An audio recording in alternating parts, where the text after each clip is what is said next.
एक किसान की दुख भरी कहानी। एक बड़ा ही धनवान आदमी एक गांव में रहता था। जैसे कि ज्यादातर पैसों वालों को होता है, इस धनवान सेठ को भी अपने पैसों का घमंड था। वह जिस गांव में रहता था वहां पर ज्यादातर लोग किसान थे। इन सभी किसानों के पास जितनी जमीन थी उससे कई गुना ज्यादा जमीन इस सेठ के पास थी। कई गरीब किसान तो इसके लिए खेतों में काम करते थे।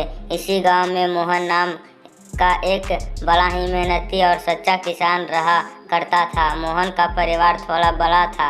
इसके परिवार में उसके बूढ़े माँ बाप, पत्नी और 3 बच्चे थे जो अभी काफ़ी छोटे थे।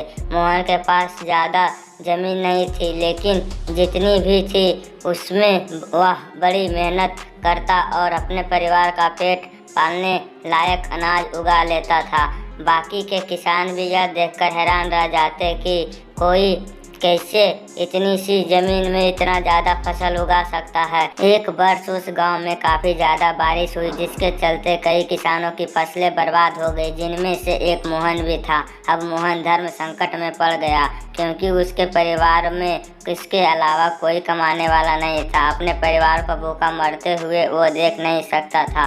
वह जानता था कि इस गांव में अगर कोई उसकी मदद कर सकता है तो वह बड़ी घमंडी सेठ है, जिसने गांव के कई अन्य गरीब किसानों को या तो कर्जा दिया है या तो अपने यहाँ काम पर रखा हुआ है। हाथ पर हाथ धरे बैठने से बजाय उसने इस सेठ के पास जाने का फैसला किया और एक दिन उनके पास पहुंच गया। सेठ के पास पहुंचकर मोहन बोला, बहुत मेहरबानी होगी अगर आप मुझे थोड़ा सा कर्ज दे दें, जिससे मैं अपने खेतों में फिर से कोई फसल उगा सकूं, या फिर आप मुझे अपने यहाँ नौकरी दे दें ताकि मेरे परिवार को 2 वक्त का खाना मिल सके। घमंडी सेठ को उसकी इन बातों से कोई मतलब नहीं था, लेकिन गाँव के सारे लोग की तरह वह भी यहाँ जानता था कि मोहन कितना मेहनती और वह जिस भी खेत में काम करेगा वहाँ दोगुनी फसल उगा सकता है। सेठ ने सोचा, अगर मैं इसे पैसे उधार देता हूँ तो शायद यह स्थिति में नहीं कि मुझे वापस लौटा सके, लेकिन अगर मैं इसे अपने खेतों में काम करवाता हूँ मुझे ज़रूर दोगुनी फ़ायदा होगी। सेठ मोहन ने बोला, देख भाई, पैसा तो मैं तुझे नहीं दूंगा और मेरे पास अभी खेत में काम करने के लिए कई किसान पहले से मौजूद है, लेकिन तुझ पर तरस खाकर मैं तुझे